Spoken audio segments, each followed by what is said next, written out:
Caros double over in pain, and he hasn't been able to do that. We talked about the liver shot. We talked about the back kick. He's not going to do it with the roundhouse kick. It's going to have to be that spinning back kick. You don't win football games with flea flickers. You don't win fights with fancy techniques. Yeah. And Fodor again, just peppering Diagne with shots, backing him up again to the fence. Dropping down, looking for the double leg. Diagne putting his weight on Fodor, trying to defend the takedown along the fence. Diagne should have never given up the wide stance. And he finds himself on his back one more time. 2 minutes have elapsed here in the final round. Now, a right hand to the body. Fodor again in the open half guard of Diagne, looking for that Kimura. Got it locked up. He's not keeping his arm hidden. He's just leaving it hanging out there. You can't do that against a good grappler. He can slide his right leg out and then step that left leg over the face of Diagne. Now inside control. Going to be a problem.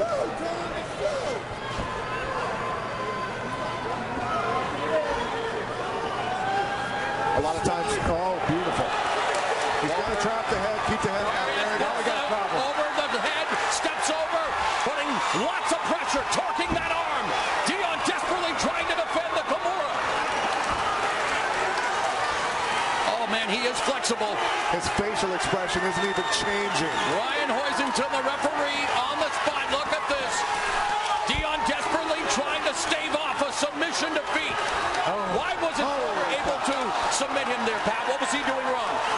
You know, he wasn't trapping the head, keeping the body pinned down.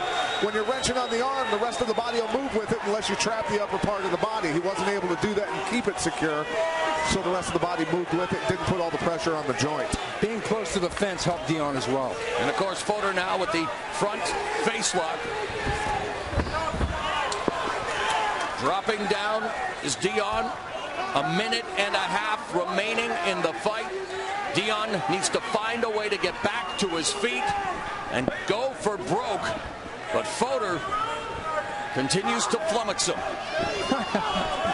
Yeah, it's interesting that Fodor doesn't try to take the back of Diagne at all. He seems content with trying to either set up the arm bar or hope he dives in and go for a guillotine choke again. Hammer He's not trying to for back the control. side of his head, trying to mess up Diagne's equilibrium. The final minute. Trying to trap that other arm with his foot.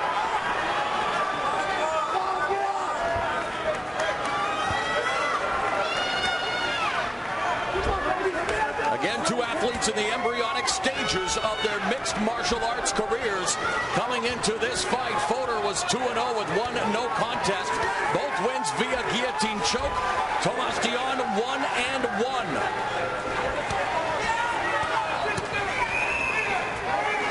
You can see what Fodor's doing. He's pinching with his left arm on the hips and then pinching in between his elbow or his thigh on the other side. And that keeps you trapped in between. Awful tough to get up, awful tough to move. Cross-facing Diagne now is Fodor from side control, peppering him with shots into the final 10 seconds. And the crowd here in Everett, Washington, sensing a victory for the local product. Caros Fodor on his way to improving to 3-0 with one no contest.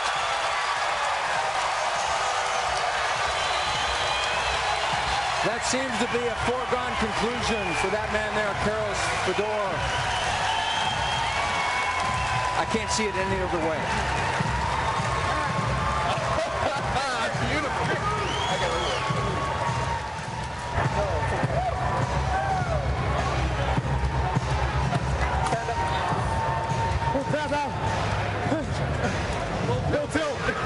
UniversalEmbassies.com, baby. Thank you guys so much.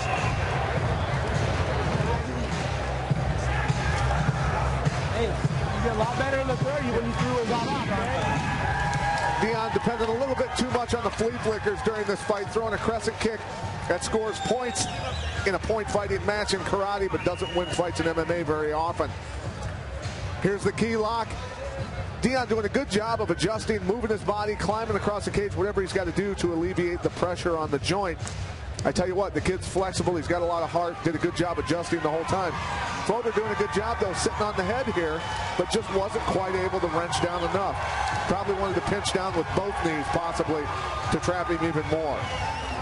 And if there be a victory for Diagne, it's the fact that he handed Caros in losing his first decision win. Yeah, absolutely. And, you know, Fodor did a good job in the last round here also of controlling, pinching with the leg and the arm, keeping the weight on him, just riding him out the whole time, punishing him, not going behind him, risking his legs for leg locks so Diagne wouldn't roll for him. That's a good way to win the fight. Pound it out. This was a great technical performance by that man there, Caros Fodor, and we're going to see him in the future. And let's throw it on up to Jimmy Lennon Jr. for the decision. Ladies and gentlemen, after 3 rounds of action, the judges are in agreement. All 3 judges scored about the same, 30-27 in favor of the winner, and still undefeated, Caros, the future Fodor.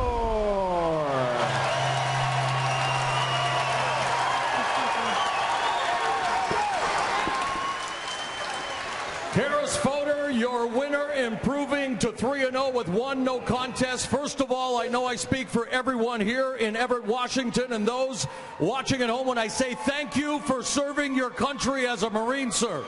Thank you very much, sir. I appreciate it. Thank you, everybody. Now, Caros, even though you're in the embryonic stages of your MMA career, in watching tape on you, I guess if it ain't broke, don't fix it. You seem to follow the same game plan tonight as you've done throughout your career, really closing the gap, wanting to go for the clinch and then work for a submission from there. How would you rate your performance tonight? I would probably about 60, 70%. I really don't have an excuse. I was just feeling a little bit off. But I should have gone harder for those submissions when I had them and pushed the pace more in the clinch. I'm sorry that we were stuck against the cage for so long. But tonight against his style, I was going kind of slow and being patient. So I apologize for that.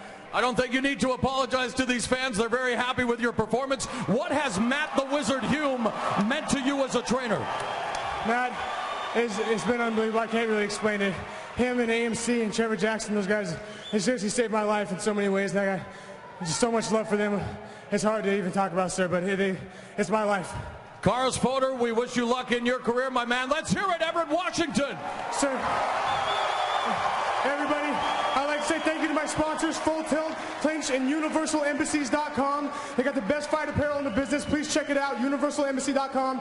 Thank you, StrikeForce, for having me. I love you. Thank you, sir. And thank you, my friends, family, my coaches, and all the fans. I love you guys. Thank you so much for everything. All right.